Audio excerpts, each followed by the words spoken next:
Hello guys! Andito na tayo sa Paris finally! And kagabi dumating kami from Brussels and hindi na kami nakapag-room tour kasi sobrang pagod talaga. Today is the first day of our tour, yung package tour namin for France, Italy, and Switzerland. And today pupunta kami sa Montmartre and then Versailles and magkakaroon kami ng panoramic city tour. And then we will see the Eiffel Tower also na ngayon na din. The Red Windmill, the Moulin Rouge. This is the nakikita mo na ba yun? First time namin dito na meet yung mga tour mates namin and maraming mga Pinoy kasi kaya nakakatuwa din pero marami ring mga foreigners. Binigyan kami ng 3 hours kasama na yung lunch para mamasyal dito sa lugar na ito.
Hello! Nandito na kami sa Montmartre. Hindi ko alam kung ano yung tamang pronunciation.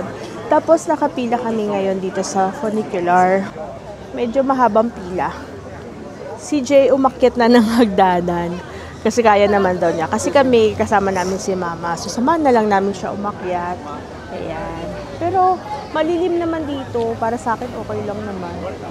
Tapos dito sa paligid ng Montmartre, maraming mabibiling mga souvenirs. Pero ingat-ingat kayo guys sa mga pickpocket. Sabi ng guide namin, ingat sa mga gamit. Hello, kamusta naman Mama? Nag-enjoy ka ba ngayon sa trip natin ngayon? Enjoy, kaya lang. Akala ko maglalakad ako pataas, sabi ko maiwan na ako. Eh hindi pala, pwede palang sumakay sa anong pangalan? Funicular. Funicular. Ayan, babayaran mo. Malapit Siyempre. naman na, hindi naman sobrang tagal yung pila. Oh.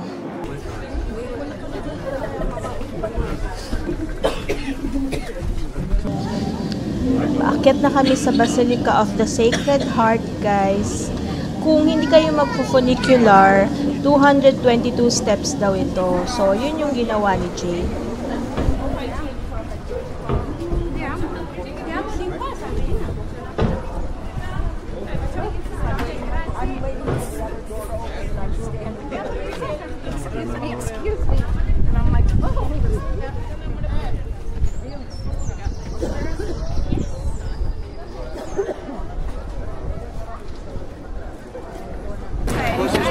Andito na kami. Ang daming tao nga lang. Ito, oh. Bakit ba tayo? Oo naman, dito ka na eh.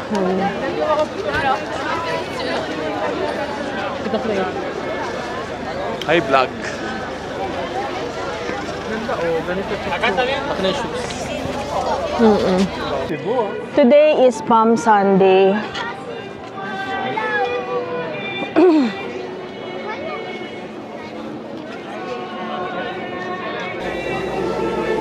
Pwede naman pumasok sa church, wala naman siyang bayad, but kailangan yung pumila. Hi guys! We are up here in the Basilica. Ang ganda ng view sa baba. Kaso ewan ko kung nakikita na ng camera, pero ang daming tao. Ayan, tsaka Easter Sunday, hindi pala Easter, Palm Sunday kasi today.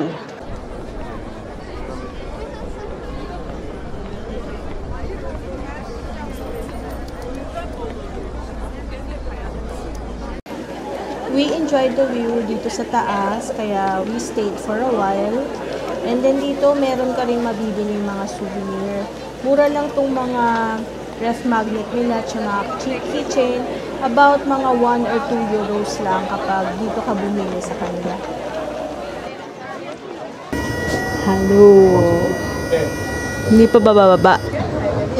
Bigat ka daw. Ayan na.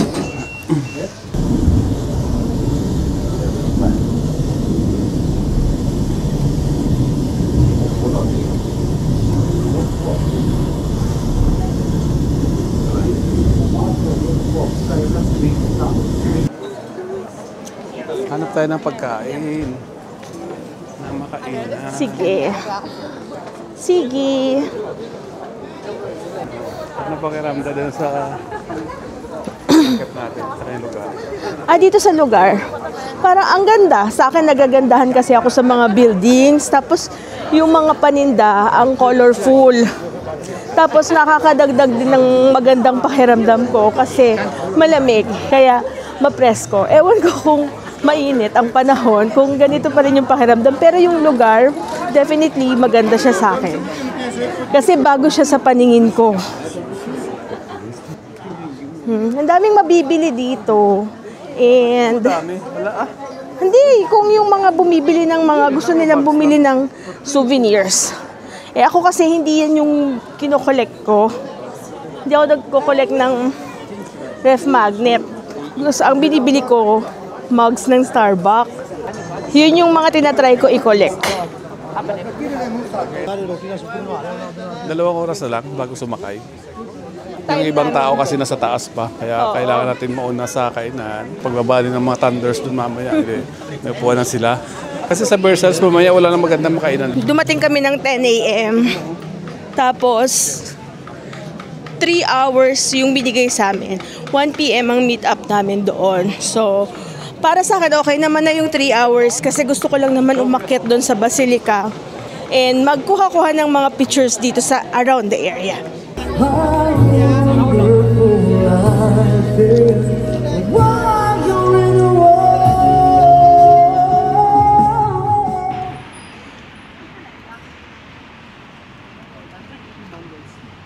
May tubig din mo. Merong water doon, guys. Pag pula, occupied. Yeah, wait. So,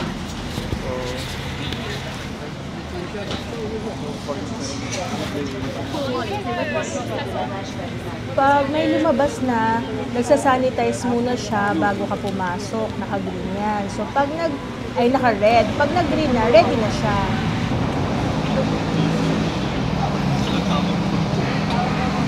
Free lang yan? Oh, it's free.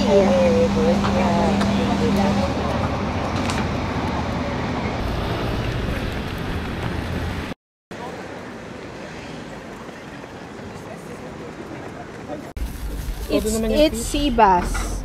Okay, tikman natin. Lahap ka. Pero hindi mo yan feel. Kamusta naman? Lagyan mo nga ng kaunting kanin dito. Ano to eh? Basmati. Kuha ka na. Tikman mo ano to. Ay, ano bang klaseng kanin yan? Sausage. Ikaw, Papa? Maharap ba yung sausage? normal lang sa amin to eh. Etong fish. Anong normal? Sa amin mga French. Neck. Sa bagay, dami namang black dito, no? Napagkakamalang kang black yata kanina eh. Ano? Pagkakamalang grupo. Oo. We enjoyed our first Paris lunch, and after namin mag-lunch, pumunta na kami sa meeting place namin, and then pupunta na kami sa Versailles. But during our way to Versailles, our trip to Versailles, marami kaming rerouting because of the Paris Marathon. So, nandito na kami ngayon guys sa Versailles. Ito raw yung tirahan dati ng mga hari dito sa France, dito sa Paris. Wala na raw ticket sa loob. And sa garden naman, hindi na siguro kami pupunta kasi wala nang time. Dito na lang siguro kami sa labas. Hindi na kami papasok. Tsaka baka hindi na rin kasi kaya mag-ikot-ikot ni Maga. Wala na rin kasing ticket. Sold out na rin yung ticket sa loob ng mismong palace. Pero yung garden, meron pa naman. Kaso hindi na kami papasok. Magka-cafe na lang siguro kami. We have 2 hours here. It's already 2 p.m. Ipakita ko sa inyo guys. Dun sa loob.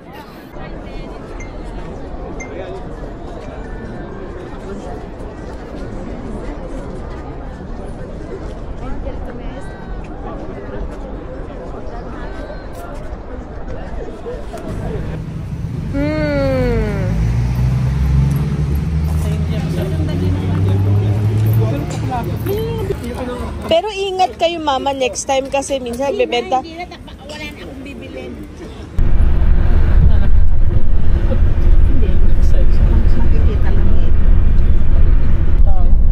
After visiting the Palace of Versailles, we proceeded with our panoramic city tour here in Paris.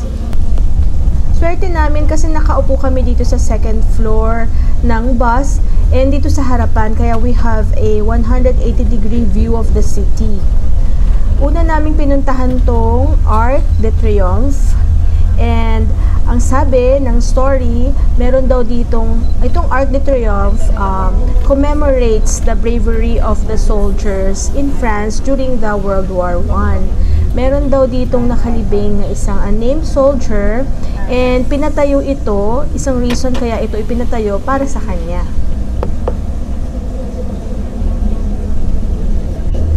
Hindi kami bumaba dito, inikot lang namin tong Arc de Triomphe, pero bukas pupunta kami dito sa Arc de Triomphe.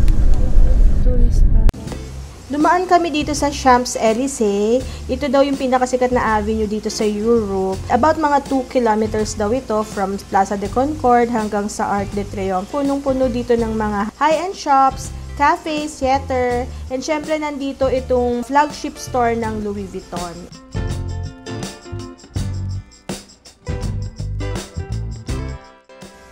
Ito naman daw yung Petit Palais, isang art museum na free entrance lang daw. And ito na yung Place de la Concorde.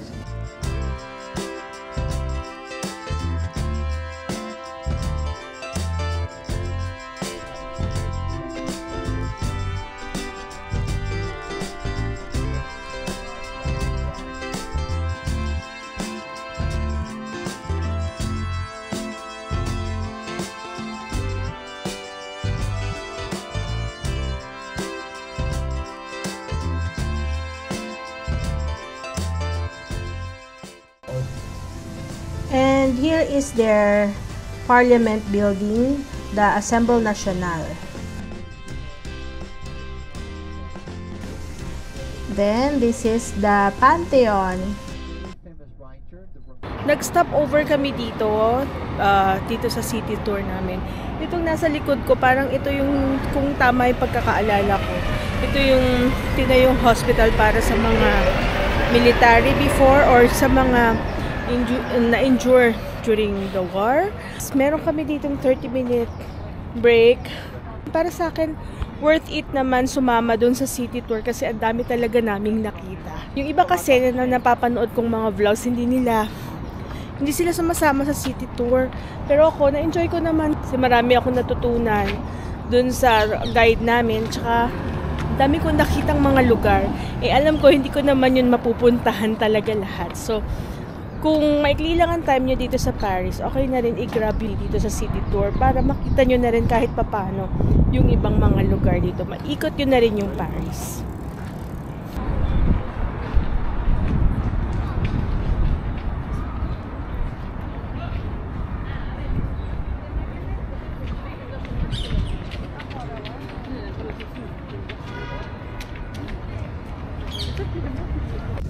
Ito naman guys yung Notre Dame Cathedral.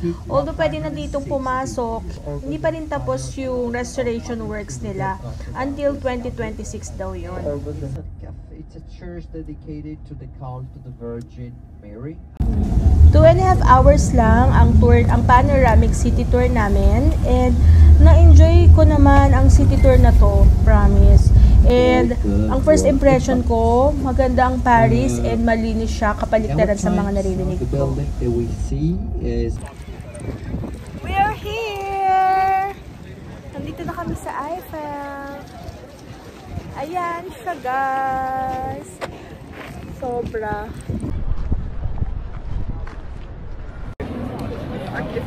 Hi! Andito kami ngayon sa Eiffel.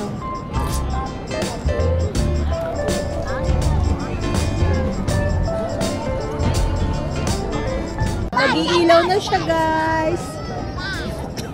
Kasi nag-sunset na kaninang 8:40 PM. So, 8:50 PM na. Lighting na!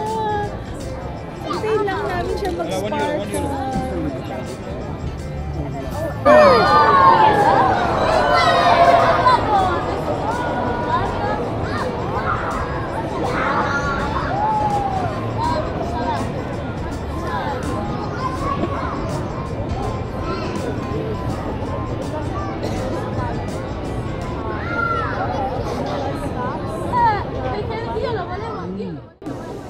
The Eiffel Tower sparkles every hour for 5 minutes from sunset until 1 AM. We waited talaga para mapanood ito, and it's really amazing. It's a different feeling to witness yung Eiffel Tower for the first time, lalo na yung makita siyang umiilaw-ilaw ng ganito. After naming manood and ma-amaze sa Eiffel Tower and pagsawahan yung view ng Eiffel Tower, it's already late. Around mga before 10 PM, we headed home already kasi we are already very tired, and we will be very early again tomorrow. We got back to the hotel mga around 10 PM and had a super late dinner. Yun yung baon naming shirataki rice and sardines. Well, masarap yun. After the French food, syempre nagkikrave kami lagi ng rice dito sa Europe. So, heaven talaga yung baon naming shirataki rice and sardinas. And para sa mga budget travelers din dyan, pwede kayong magbaon if you like. So, ayun lang guys. Sana you enjoyed our Paris trip.